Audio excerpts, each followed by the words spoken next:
You're listening to Potty Mouth Radio, the home of movies, music, television, and comedy. We watch a thing. We watch a thing. Hello, everybody, and welcome back to We Watched a Thing. How you doing, mate? Because this week we are not watching anything. We lied on the tin. This week we are counting down our top 5 killer animal movies. This was your idea, Dave, and you were very clear it was not monsters. No, they had monsters to be real, different, totally different episode. real this is wild real animals. world animals. I stretched it a little, but How do you stretch real world animals a little? well, you know, you said that they couldn't be. They couldn't be enhanced magically or scientifically or anything. Oh God, you've got the flying monkeys from Wizard of Oz, haven't you? Fucking hell! I don't, because I would consider them magic. But you know, like, all right, We'll see. You'll see when we get there. Look, I think because we are only doing 5s. There's no crossovers here. No. So I think there are going to be some that are going to be taken very, very early by whoever the wheel picks. Literally, the first thing we said was whoever goes first is going to get the obvious one. Yeah, so and let's the robots will decide. So let's go ahead. Let those robots decide. I'm spinning the wheel. Oh, damn it. I thought it was going to be me, and then it just ticked over to you. You are going first, so why don't you tell us about Jaws?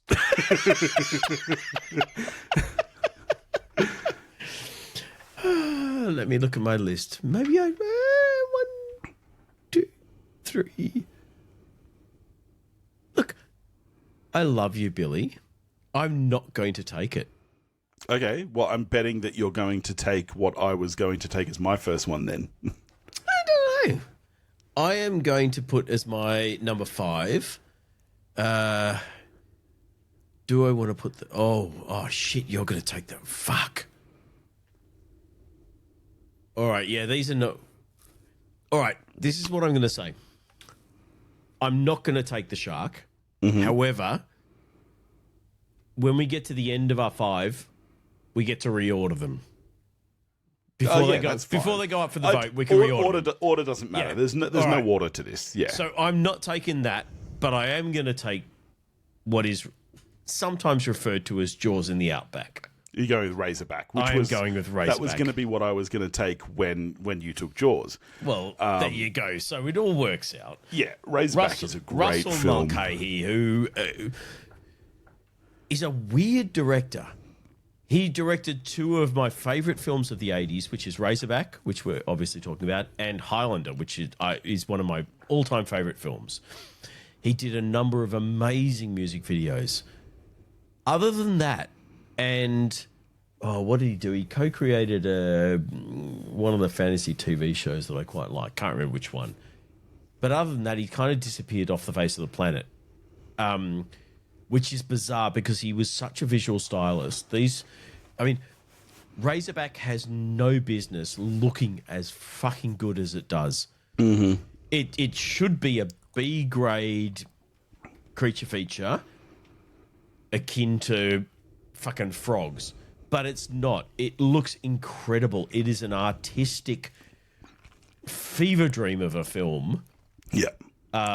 You've got Gregory Harrison, who is an American who comes out to Australia because his wife's kind of disappears off the radar. She came out for work to this remote town in the middle of the outback and disappeared. He comes out trying to find her. No one will tell him anything. He gets to meet Brett Whiteley's daughter, Archie Whiteley, who's just a delight.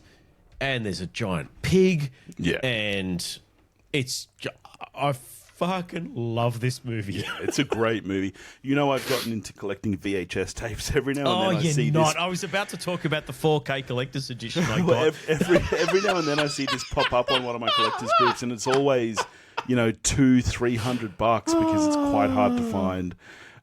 Great movie though, really good. Yeah, this was going to be my top pick after Jaws. Obviously, I'm going with Jaws as my first pick. Tell us about this thing. I've never heard of it. I mean, look, I don't need to say much. First real big summer blockbuster. I created the word blockbuster, even Exactly. which is Not Spielberg's interesting. first film, of course, but one of his, first very big films. His first good film.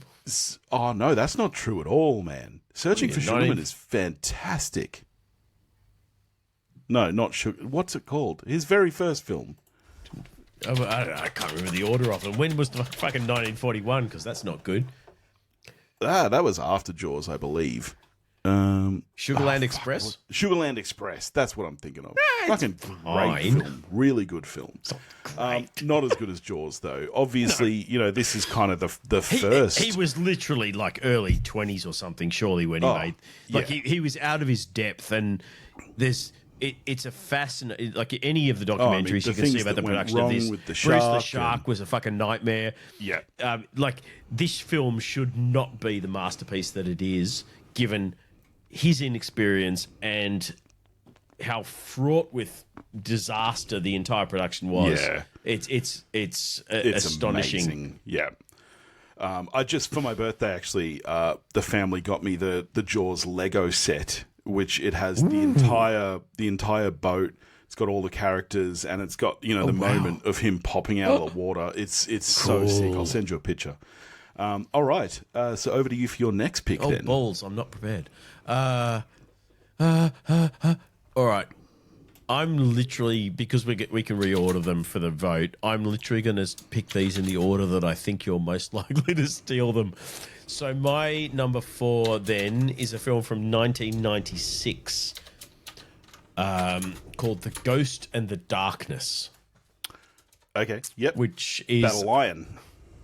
It's about 2 lions. Yeah. Nicknamed The Ghost and the Darkness. Yeah. Good movie. No, it wasn't on my shortlist It because is- I did my shortlist in about half an hour or less.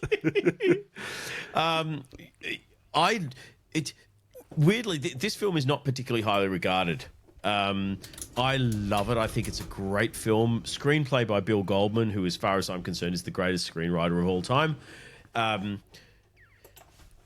It's directed by who's it? Is it by like Stephen Hopkins or someone? It's no one good. Billy can look that up while I vamp. But you've got Val Kilmer and Michael Douglas, essentially. That is your cast. There's a lot of other people, but they are the main two.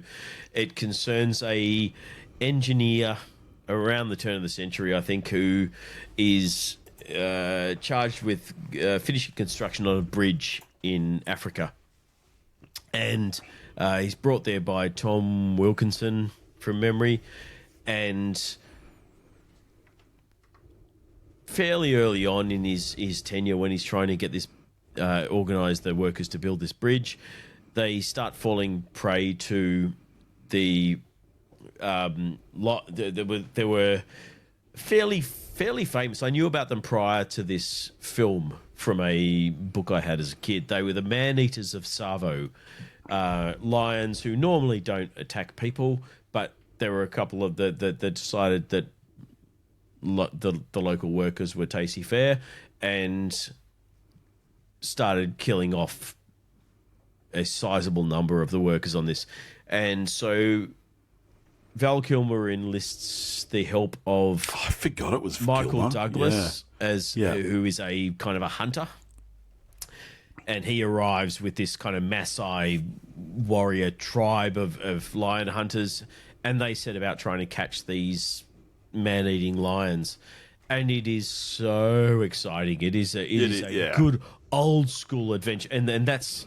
I said I knew about these lions before. I had a book as a very young kid called Real Life Adventures or something, and it had stories, real world stories of like whaling and and there was one about the man eaters of Tsavo, which is why I'd heard of them before. So I kind of came into this a little bit invested anyway, but it's just a super exciting story. You've got this wonderful pairing of two fantastic actors with Michael Douglas and Val Kilmer playing very different characters. You've got the kind of experienced safari hunter, and you've got the engineer who is still he's an engineer who goes out to the wilds of Africa to build shit, so it's not like he's a suit and tie guy.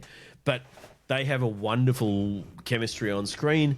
It's super exciting. The scenes with the lions are great. I fucking love this movie. I thought it was great. And good movie. For a director I haven't seen it whose in a long pedigree time. I is should. pretty shit. Like he has, other than Judgment Night, which is kind of a nostalgic favourite from the 80s, his filmography is peppered with shit films. I should rewatch Bad it. Nightmare on Elm Street. What else did he do? Fucking terrible. Yeah. He's a bad director, but he somehow lucked it in with this one, and it's a cracker. All right, my next one is where I don't think it's really bending the brief, but we'll see what you think. So the other caveat you had was no dinosaurs. Just saying that to explain to people Jurassic Park is not on my list. Anyway, my number 2 is Tremors because worms are real. And no, I'm kidding. That's just me trying to soften it. So then when I say my real one, you're like, well, that's not that ridiculous. I'm going with King Kong, 1933's King Kong. 100% allow. Oh, he's just a big ape. He's just a big ape. He's not. He is the result of nuclear testing, but I'll let it slide. This is not like, the current King Kong where he's a beast that lives in the center of the earth or anything. This is. Oh, the less said about those films, the Monarch films, the less said, the better. Yeah, just a big old ape. And, this is such a brilliant film. I mean, some of the design elements in this film, the big gate on the island, it's so well made. Weirdly, the thing where I would query this again versus the brief is not the fact that he's a big ape. It's the fact that he is not a killer animal. At no point is he trying to... I'm letting it slide. I'm letting it slide. I'm just putting it out there. Whether or not he is he the bad guy or is he actually the hero? It wasn't the airplanes. It was Beauty killed the Beast. Such a good fucking line. Fuck, I love this film. It's a brilliantly made film. Whether or not he kills anyone, huh? Which do you think is the best King Kong? 33, the original. Oh, really? Yeah, for me, yeah, 100%. I'd go 70s. The Jessica Lange one is my favourite of all of them. Jessica Lange is great. I do like the PJ one, but I think 2005. I love that Jessica Lange one. I think it tugs the heartstrings for me more than any of them. It's a great story. It's so well produced. I mean, you could have picked any of them, but so that's my next pick is King Kong. So over to you for your third pick. Okay, so I've done that. I've got that. All right. Not in order, but this is the only one of my other 3 that you might pick, I think. Ooh. All right, I'm going purely on the amount of fun I had with it. I'm going with Cocaine Bear. Not on my list. Fuck! I could have picked one of the others. I did consider it, but didn't make my list. I only saw it the once. My memory is that I did enjoy it a lot. I like Elizabeth Banks a lot. I don't like her as a director. I think she's a fucking bad director. When she took over, Pitch Perfect went down the toilet. Oh, I don't blame her for that. Her Charlie's Angels is fucking god awful. This was, I think, the first line of my review of this film from memory was something like, "Oh wow, Elizabeth Banks can direct."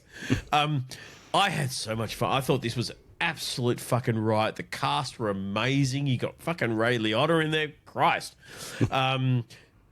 Felicity's there.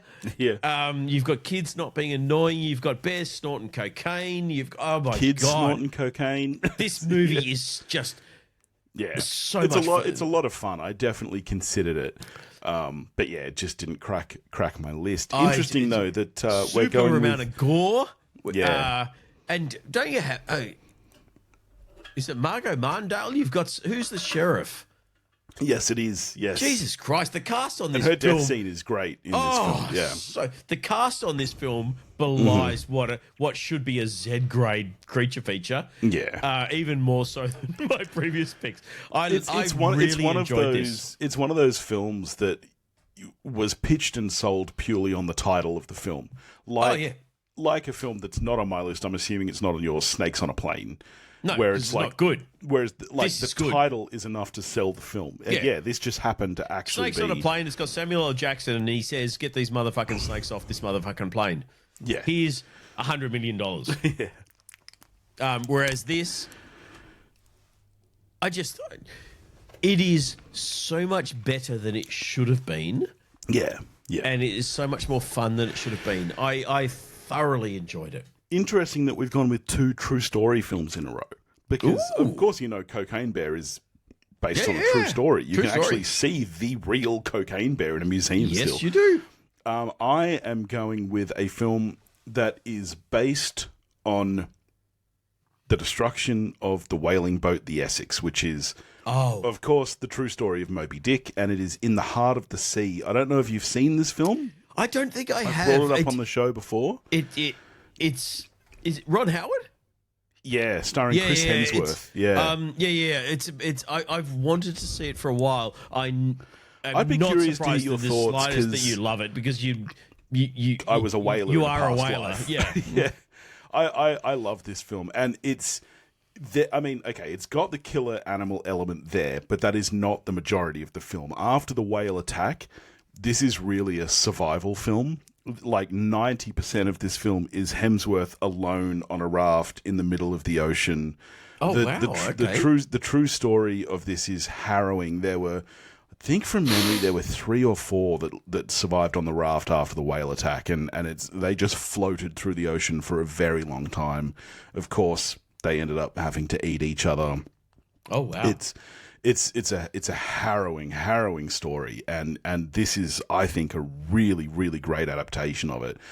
I've read the book as well that it's based on, and the book is intense because so many pages of it just go into like the science of dehydration, for example, and what happens to the body, the symptoms that you go through. Like it's that kind of like a real survival book, and the film, I think, captures a lot of it really, really well.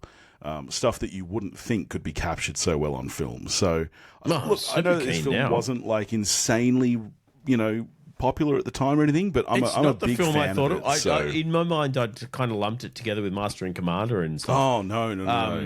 I did not know it was that. I'm now doubly keen to see. You should check it out. Yeah. Did you, as a kid, did you ever read any of Willard Price's books? No.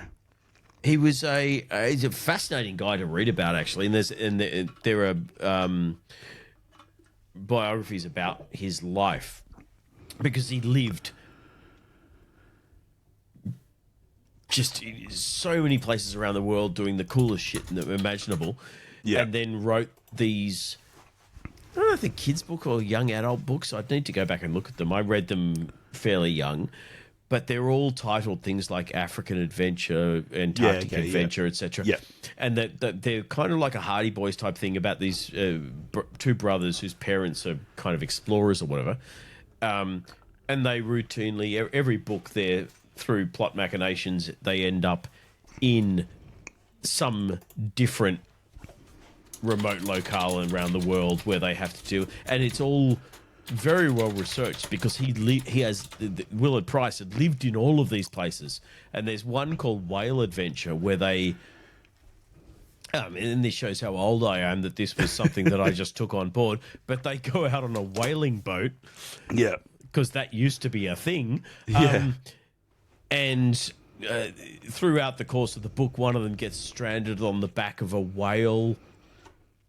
Yeah. Right. Adrift at sea, etc. And it's just the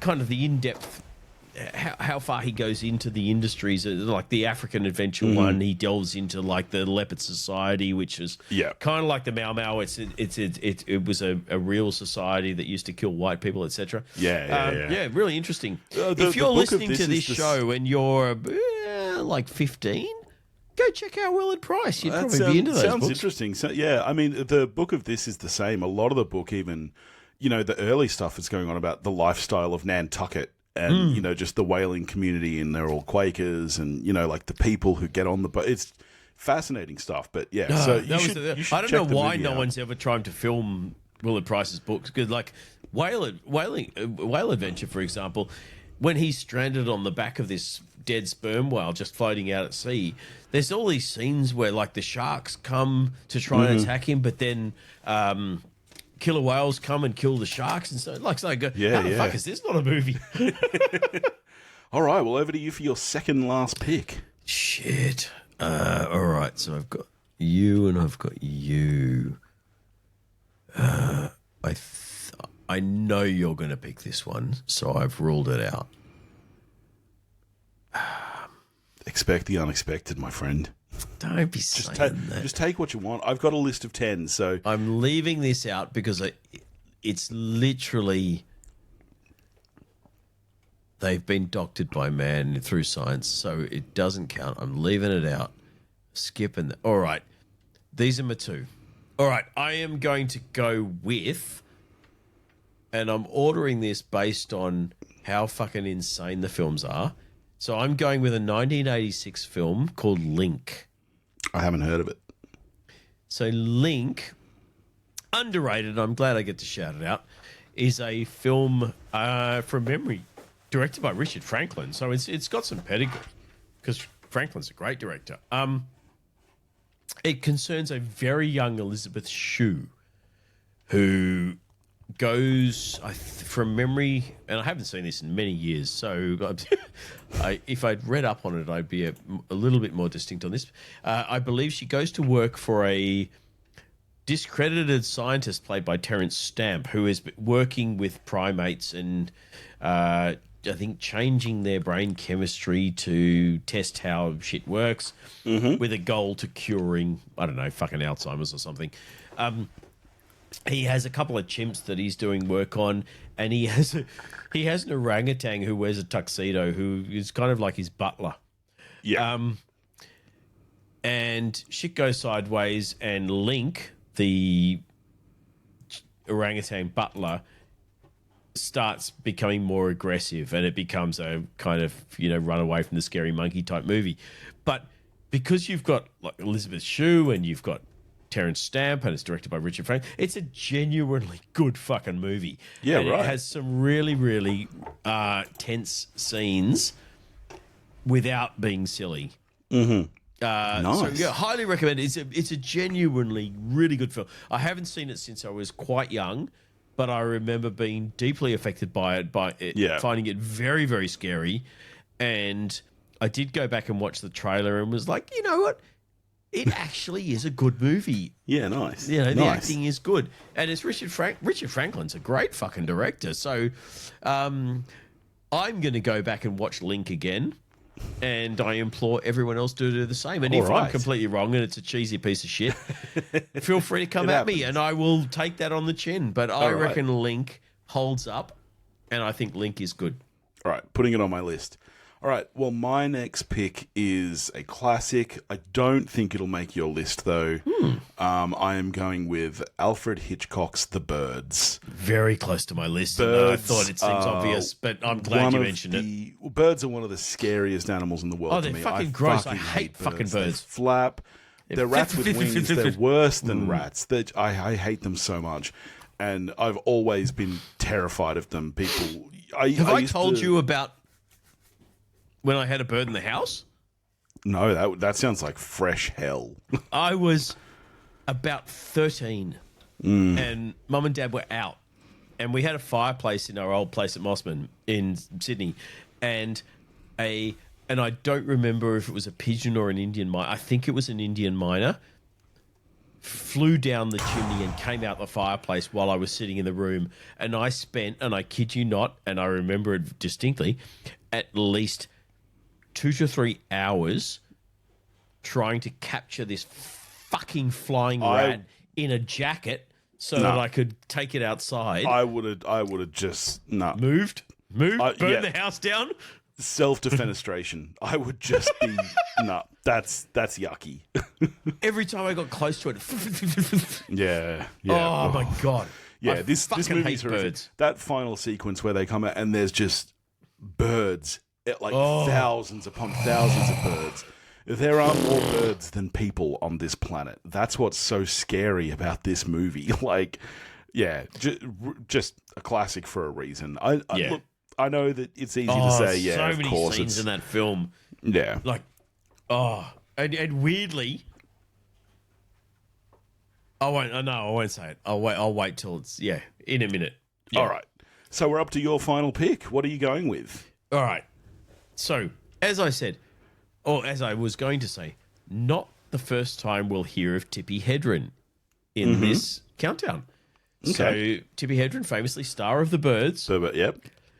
My number one pick, not because it's the best film, not because it's the most exciting, but because it is I the don't most know what it's gonna bonkers be. thing in cinematic history, is Raw. This isn't ringing a bell to me. 1981. Okay. Raw, director, I want to say Noel Marshall.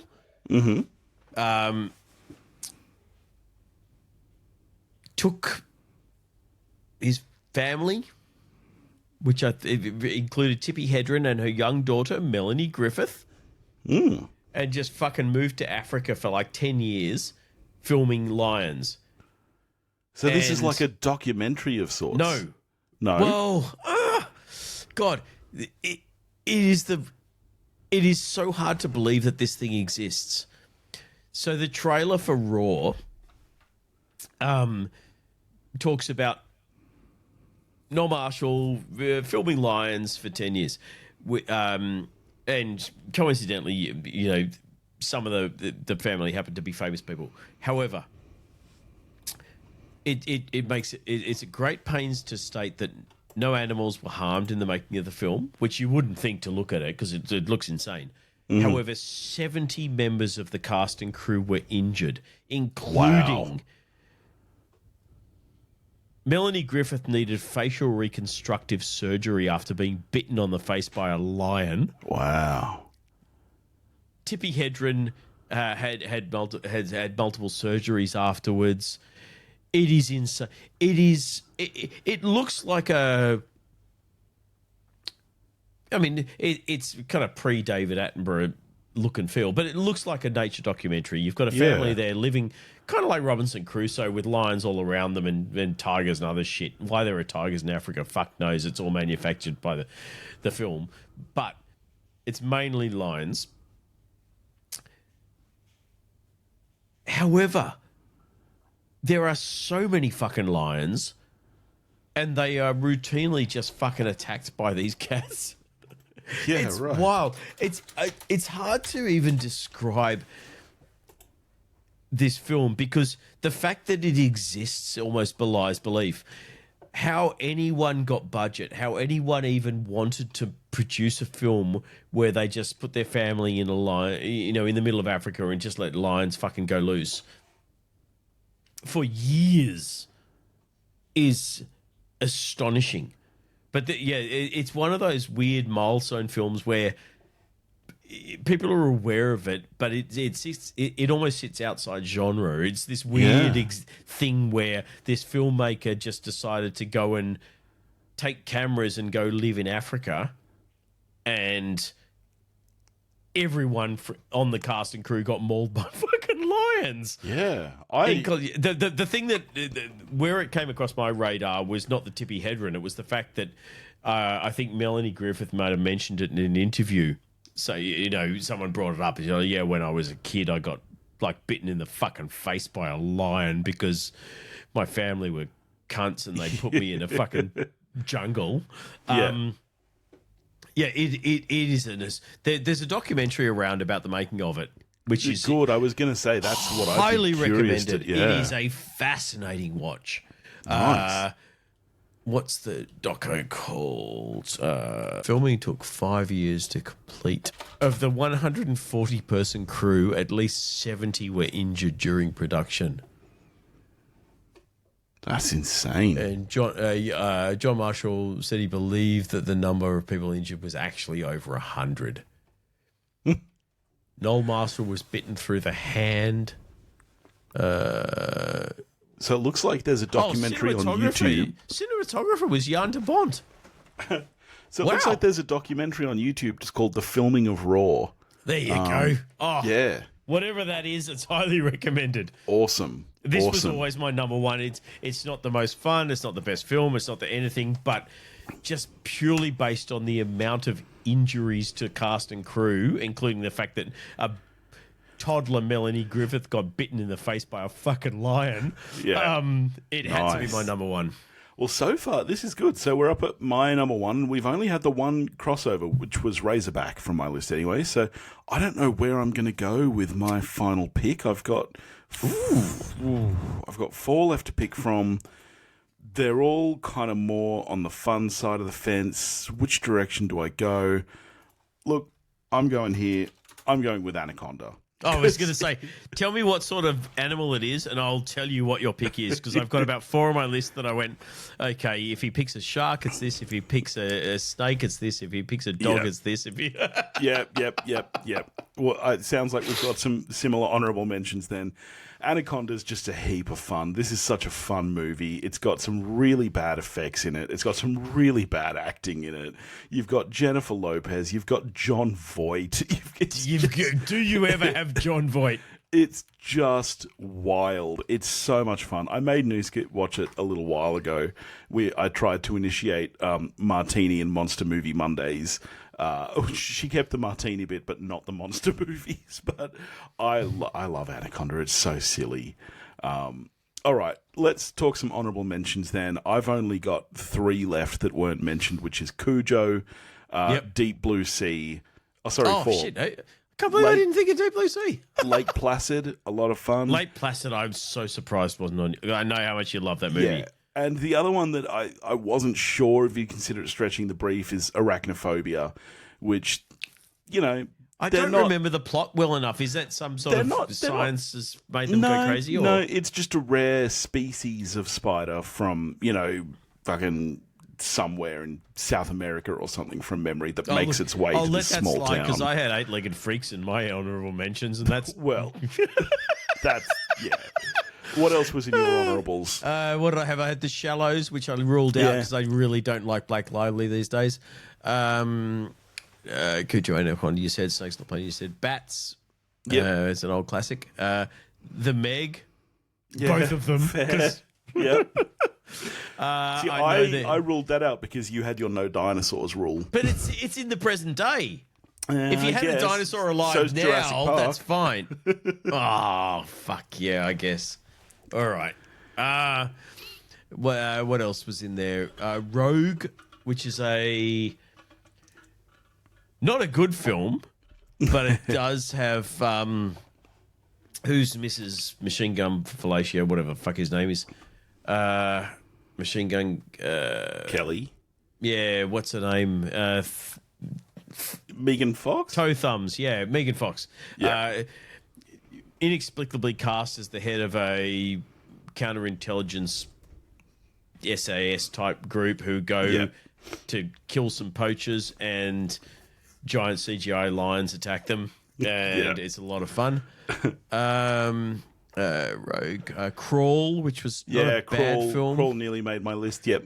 Oh, I tell you what, look, oh God, it's not a good film, but I almost had it just for funsies. There's a movie called Shakma, which is about a killer baboon. That's always fun. It has Christopher Atkins from The Blue Lagoon, and Amanda Wyss, who is the blonde friend that gets killed early on in the first Nightmare on Elm Street. And it's not good. Yeah. But I tell you what, I'm going to put it on the...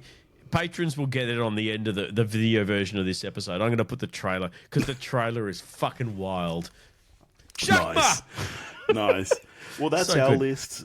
Next week, we will probably, I think, be checking out... 28 days? Is that next week? we've got 28 years later, and 28 also years later, also I'm so probably keen. F1.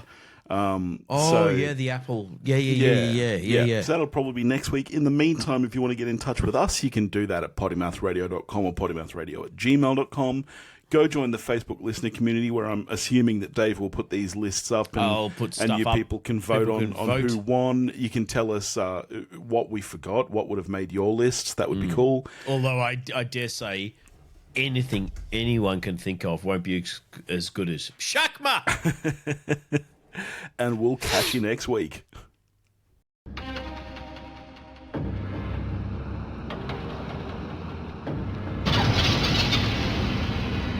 It started as a study of human aggression. It led to experiments on primates.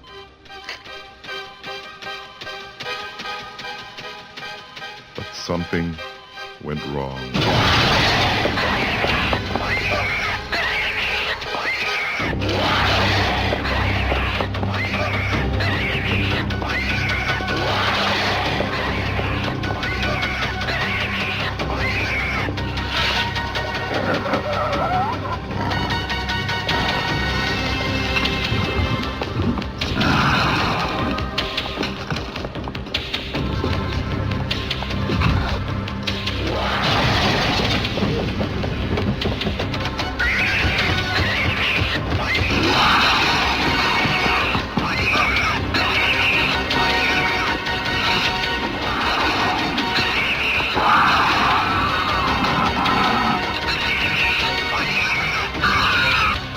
Starring Christopher Atkins, two-time recipient of the National Association of Theater Owners Star of the Year Award.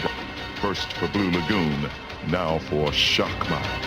Also starring Amanda Wyss of Silverado and Nightmare on Elm Street. Ari Myers from TV's Kate and Alley, featuring Roddy McDowall as Professor Sorensen. And Shakma, shocking audiences everywhere. Shakma!